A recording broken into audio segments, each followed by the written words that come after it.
Dark Star Frequency, signature series. Title of the series, The Mirror of the Serpent, a 30-part descent into the abyss of narcissism. Episode 3, The Divine Illusion, the Spiritual Narcissist, narrated by Samson, powered by the Dark Star Frequency.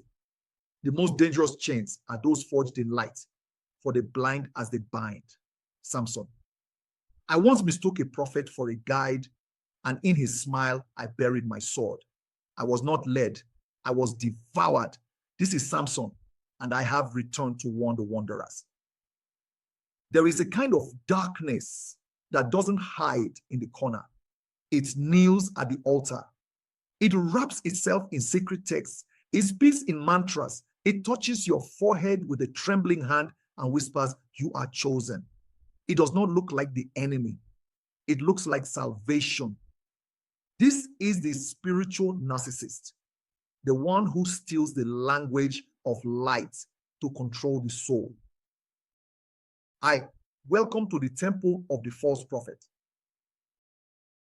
In episode 2, we met the covert narcissist masked in empathy.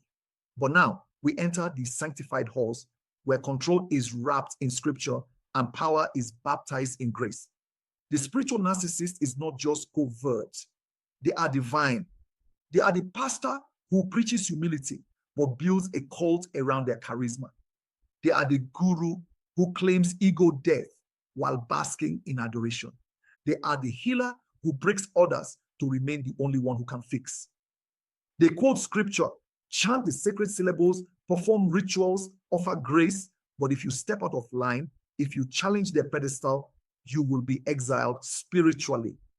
You will be told you are not ready, that you are in your ego, that you are unsafe for the community. And so the temple becomes a cage and the light becomes your jailer. Second, ancient masks, modern tongues. From Korah in the Torah to Simon Magus in Acts, the sacred texts warn us about those who use spiritual gifts for selfish elevation.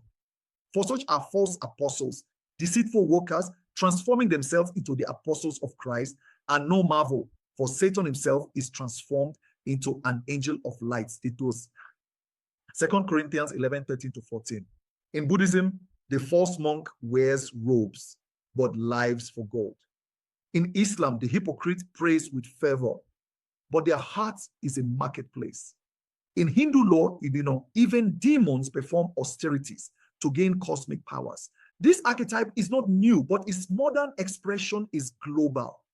Today, they are Instagram shamans, TikTok tantrikas, church influencers, retreat center cult leaders. They cry on camera. They speak of trauma. They offer healing while secretly feasting on the energy of the broken. Their message sounds like freedom. Their presence feels like divinity, but their shadow is thick. Third, when the wound becomes the weapon. Many spiritual narcissists begin their journey in genuine pain. They are wounded children who discover that spiritual language brings applause. They learn to replace therapy with theology. Instead of healing, they build platforms. They gather followers, not to lead them to God, but to build a mirror big enough to see themselves as divine. And if you dare question their teachings, their methods, or their spirit, you become the unfaithful, the ungrateful, the unevolved. They weaponize healing. They monetize awakening. They spiritualize abuse. Their followers begin to speak like them, dress like them, post like them. They call it community, but it is mimicry. They call it unity, but it is dependence.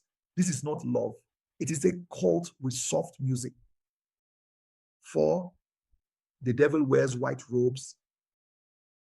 The spiritual narcissist does not yell, they sigh, they do not demand. They invite, they do not accuse, they imply, they manipulate through divine disappointment. I thought you were more enlightened than this. You clearly haven't done the inner work. You're projecting. I hold no judgment. But behind these words is a cold, calculating script that says, submit or be cast out. Their validation feels like salvation. Their rejection feels like hell. And that's the point. The historical possession. Let us not forget Rasputin, the mystic who seduced the Romanovs with visions and prayer while orchestrating chaos behind the veil, or Father Divine, who claimed to be God incarnate, marrying spiritual devotion with material dominance. More recently, we've seen leaders in every tradition fall caught in abuse scandals, financial fraud, psychological domination. Their downfall always shocks the world, but not the ones closest to them. Their inner circles knew long ago. They saw the rage behind closed doors. They heard the threats between mantras. They watched the smiles fade when no one was looking. The devil did not hide. He simply quoted scripture. 6, the inverted trinity. The spiritual narcissist forms a trinity of control doctrine, a belief system customized to keep them at the top. Devotion, a ritual structure that rewards blind loyalty. Doubt shaming, a psychological barrier that punishes independent thought. They are not building temples, they are building mirrors. And when the mirrors crack, they rage, they ghost, they accuse, they disappear with cryptic warnings about your energy. 7, what now?